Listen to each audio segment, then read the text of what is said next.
Welcome back to UBC-TV. This is Tim Moss of Artists Exposed with Tim Moss, and I am here with the one and only Toggo. How are you? Yeah, I'm good, man. Thanks. How are you? I'm good. I saw your sound check. That was so cool. Thanks, dude. Oh my God, you rock! Like literally rock. Well, that's the whole idea, right?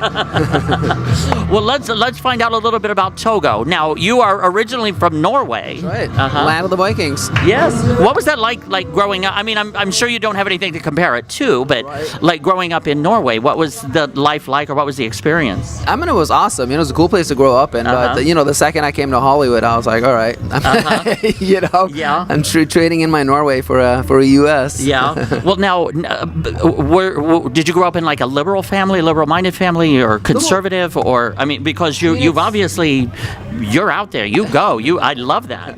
Well, it's almost hard to grow up in a liberal. I mean, in a conservative family in Norway. It's a very liberal country. Oh, okay. Yeah. So it was just an average, liberal, whatever family. Just live your life, do your own thing type of mentality. Yeah, but there's still traditional parents and all that stuff that that's why I ended up like this, because I rebelled against it. I love it. Right. I love rebellion.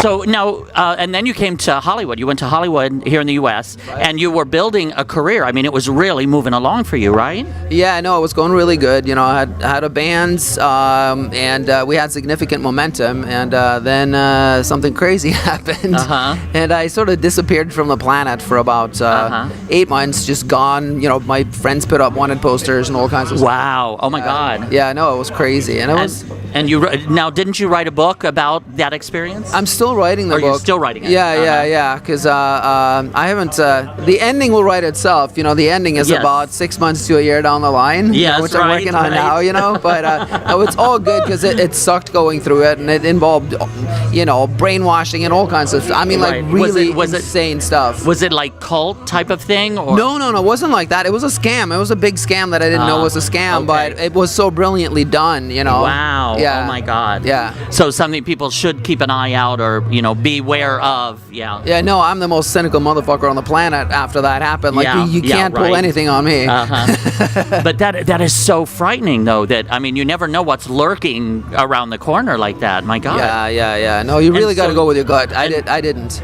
And so you just like, but you did receive signals that something about this wasn't right, but you kind of went with it? I did, but when it took me about 3 to 4 hours to explain to each person when I came out of this what had happened. So I'm just going to write a book about it. So I wrote like a 90-page ebook, and they were like, it's impossible that this happened, because the string of coincidences that worked in favor of the person who scammed me was almost like supernatural, because every time I thought, no, this is a scam, like something insane, and it's almost like when you read the book, it's almost like, unless you know me personally, you seriously think I'm a big liar, but like it all happened. And it was just just one of those circumstance after circumstance after circumstance. It's absolutely insane. Wow. Yeah. Oh my God. So you just kind of like disappeared, just I was gone. like nobody had any clue. You up and left. Yeah, and I was sitting there. I mean, I was sitting there at a hotel room in Studio City, fearing for my life. Not knowing that I didn't have to fear for my life. Oh my God! What an experience. Well, I'm glad you found your way through that. So, and then you kind of had to start over again, or pick up your pieces, and pretty much of every aspect of your life, from what I understand.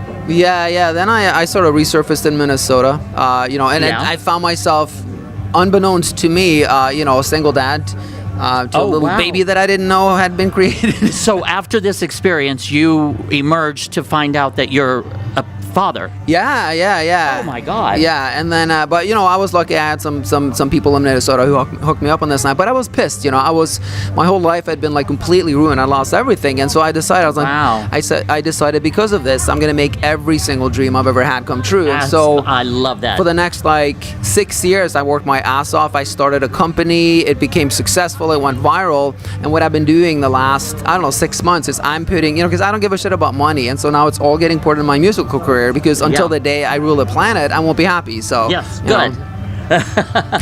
I love that. And once again, sometimes in life, or one thing that I've discovered is sometimes in life you don't know why you experience certain extreme things or why things happen, but in all in the long run, it all contributes to who you are today and the understanding that you have. And your understanding, you're also in a rare position where you can voice it through your art. Yeah, no, and that's the trick, to actually learn from the lessons, because there's a lot of people like still in their 70s just cursing at the world. Yes. They don't get Yeah. it, that they're supposed to go through this, and then like me, I get pissed, I start a company, and I become a better person, and Yeah. I go through all kinds of, I get fucking gray hair out of it. Yeah, that's what color's for. yeah, right.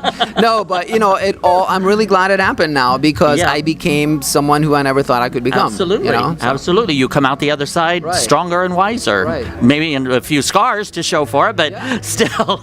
Yeah, right. So tell us about your new music and all of that. That's so exciting. Yeah, no, it's a it's a 5-song EP, and it's a music video, Cannonball, that we're Yeah. super proud of. Yeah, that's a hot video. Yeah, we spent a lot of Uh-huh. time on it. Shot it in Hollywood with one of the big hotshot directors there, and no, I was just blown away with the results. I'm Uh-huh. super happy with it. So. Yes. Well, I am so happy for you and all your experiences. Now, just real quick, who were some of your inspirations? Musically? Yeah. I go way back. I have guys like girls like Billie Holiday, Ella Fitzgerald, Oh, Nat King hell Cole, Etta James. That's Yeah. like Real vocalists. yeah, but then I also like Queen, Aerosmith, Absolutely. Sex Pistols. But then I also love new shit, like it could be Kesha, it could be Lady Gaga, right, or right. anything I I hear on the love radio. it. And it's sort of Uh-huh. and that's why people have called it EDM rock, because they can't put a finger on what it is, because it's Right, rock and it's that's- punky, but it's fucking EDM, Yes, that's exactly what I was talking to Eileen about. Eileen Shapiro of from your PR company. Yeah, yes. right. And I was asking her, like, how do you label that? And she was saying, she was telling me about the EDM rock, which is kind of a fusion, but that still doesn't quite capture everything. You're an original, and I love original. No, I love hearing that, because like everyone says, you you compare yourselves with some bands, and I've asked everyone and their mom, no one can really compare us to anyone. Right. And I take that as a huge compliment. Absolutely, because you're walking your own path, you're creating your own, and you're going with what's real inside of you, and always stick to that. I am so happy and so proud of you. Thanks. Yeah, and no, everyone definitely gets confused by the image, because like I look a certain way, we all look a certain way, and then we sound completely different. They're Right. like, oh my god, because we look like a hybrid, like modern '80s glam rock thing, Yeah.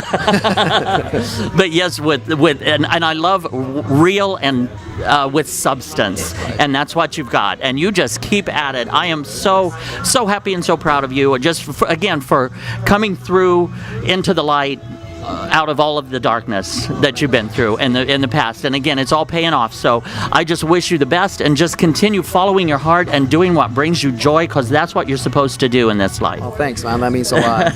No, really, thanks. Togo, so good to see you. Thank you.